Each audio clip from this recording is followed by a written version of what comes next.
Imo Week, le podcast, spécial MIPIM 2022, du 15 au 18 mars au Palais des Festivals de Cannes. Nous poursuivons ce spécial MIPIM avec Géraldine Rouat, directrice générale d'Archange. Bonjour Géraldine. Bonjour Catherine. Alors nous sommes à quelques heures de la fin du MIPIM et je voulais avoir votre sentiment sur ces 3 jours qui viennent de se dérouler à Cannes.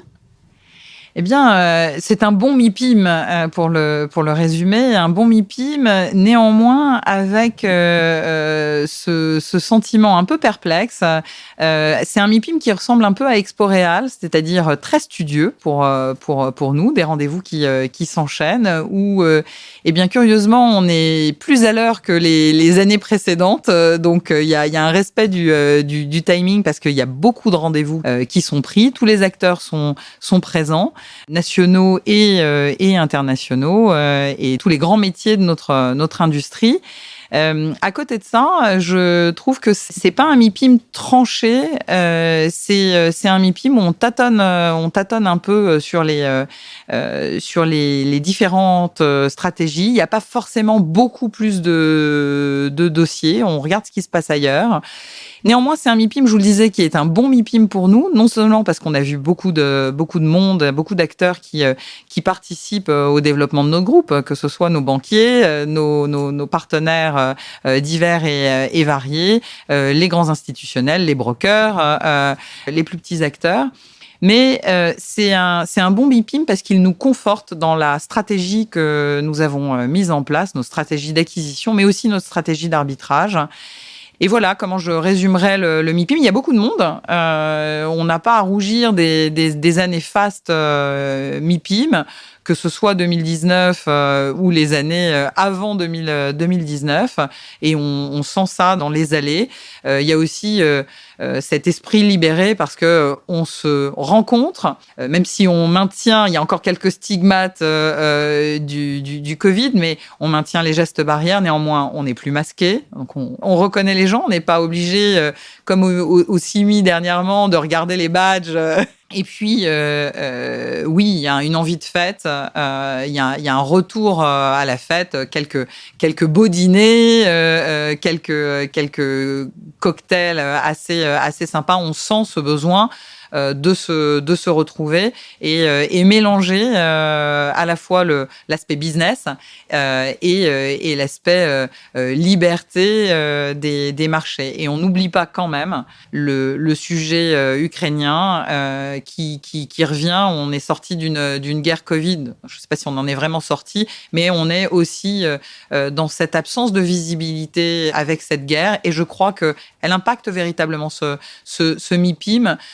Mais en sous-main, c'est pas quelque chose de très ouvert. Tout le monde en parle évidemment, mais là où c'est une espèce de petite araignée qu'on a dans la tête de chacun, elle accentue le manque de visibilité qu'on peut avoir. Donc on passe d'une guerre à une autre. Moi, j'ai une certaine difficulté à appréhender véritablement ce MIPIM et à le trancher sur c'est un super MIPIM, à la fois business et ambiance. Là, c'est un peu des deux. Voilà. Du mal à appréhender, mais néanmoins, vous m'avez dit tout à l'heure, ça a conforté la stratégie qui était la vôtre et j'aimerais en savoir plus sur cette stratégie. Oui, en effet, ça a conforté notre stratégie parce que aujourd'hui, on a un focus. D'abord, on retourne au fond. On retourne sur le fonds d'Invest avec la création de notre fonds Rosa Capital, un fonds qui nous ressemble avec un portefeuille diversifié et qui, pour nous, résiste au cycle. Alors, pourquoi ça conforte cette façon d'acheter et de constituer des portefeuilles? On s'aperçoit tout simplement que ce qui nous donne autant d'agilité et d'audace, c'est d'avoir un portefeuille mixte, d'immeubles, à la fois d'immeubles mixtes, mais aussi différents compartiments. La mixité de notre portefeuille, plus de 60% du portefeuille est mixte. Quand vous avez des immeubles qui sont à la fois avec du commerce, du bureau, du logement, ça nous permet d'exercer au mieux notre métier, c'est-à-dire réinventer des usages ou pouvoir changer fonction à la fois des besoins et à la fois de ce que l'avenir peut présager. Je vous donne un exemple concret, que ce soit en dernière acquisition, il y en a quelques-uns sous le pied, mais des actifs qui nous permettent de rentrer dans le concept clé d'or qu'on a monté. Clé d'or, c'est ni plus ni moins que l'utilisation des codes d'hôtellerie, et c'est de la résidence hôtelière. Donc, quand on achète un petit actif, une petite maison de poupée sur Saint-Honoré, eh bien, c'est du bureau utilisé en résidence hôtelière. L'emplacement, et la cadence, et c'est là où on mêle cette double culture financière et immobilière. Donc oui, cette stratégie, c'est la stratégie du mixte, la stratégie de la réactivité aussi, de pouvoir avoir plusieurs plans, plusieurs business plans possibles sur un même actif. Et quand je vous dis on revient au fond, c'est aussi la possibilité d'avoir ces actifs mixtes que l'on développe, mais des compartiments également, et donc répondre à ce que veut le monde des fonds d'investissement. Le fonds, c'est aussi une manière d'exprimer notre développement, ou le nouvel archange. Et nouvel archange, c'est quoi? C'est finalement cette logique d'institutionnalisation, mais à notre façon. Donc, on perd jamais de vue ce que l'on a été, ce qui nous permet de viser ce que l'on veut devenir. Et tout ça, vous allez me dire, c'est des notions philosophiques. Non, parce que concrètement, comment ça s'exprime? Ça s'exprime avec Archange Promotion. Quand on crée cette structure Archange Promotion, et qu'on va chercher une experte comme Emmanuelle Berda pour diriger cette branche d'activité, eh bien, très rapidement, l'utilisation de son réseau, son expérience et la qualité du tracking d'opérations. On n'est pas forcément sur des opérations très très grosses. On a choisi le prisme résidentiel.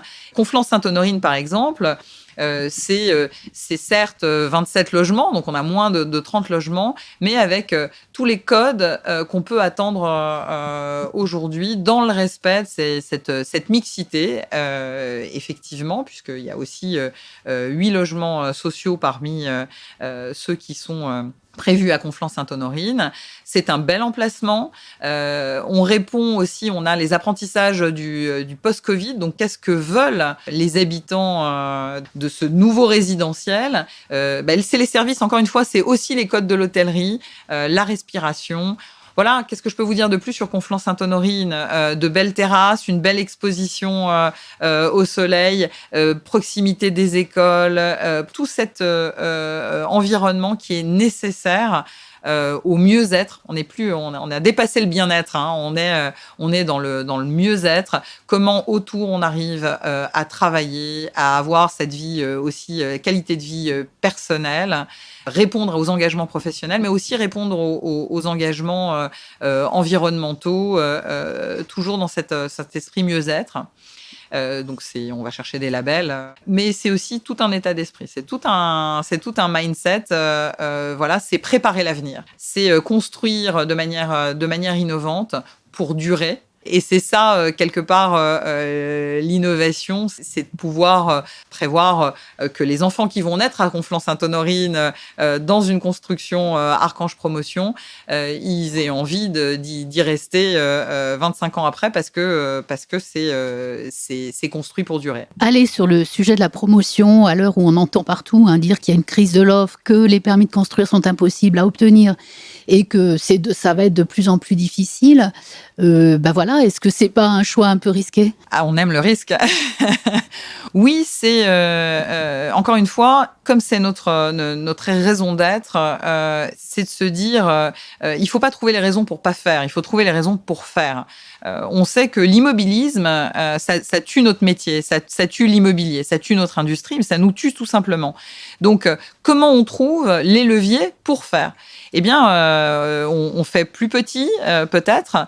Effectivement, nous, on achète sans condition quelconque, mais On fait plus petit, on colle à ce que l'on veut, ce que l'on voudrait, on se prépare, voilà. Et c'est vrai que Archange Promotion, ça a quelques mois seulement.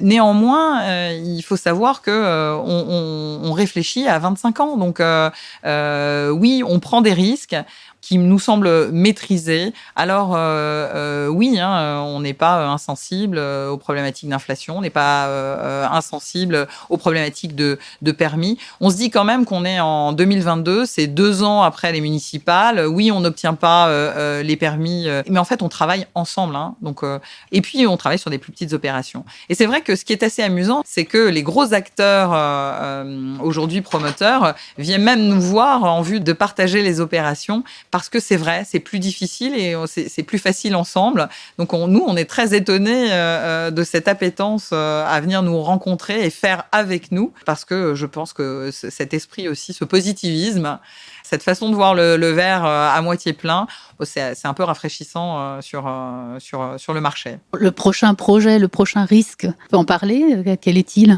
Vous êtes coquine, Catherine. Mais effectivement, c'est périphérie parisienne, toujours avec les mêmes ingrédients. Donc c'est aussi une plus petite opération. Travailler sur le co-living senior. Et là où on sera peut-être plus surprenant, c'est effectivement sur ce qu'on proposera aux très jeunes finalement seniors.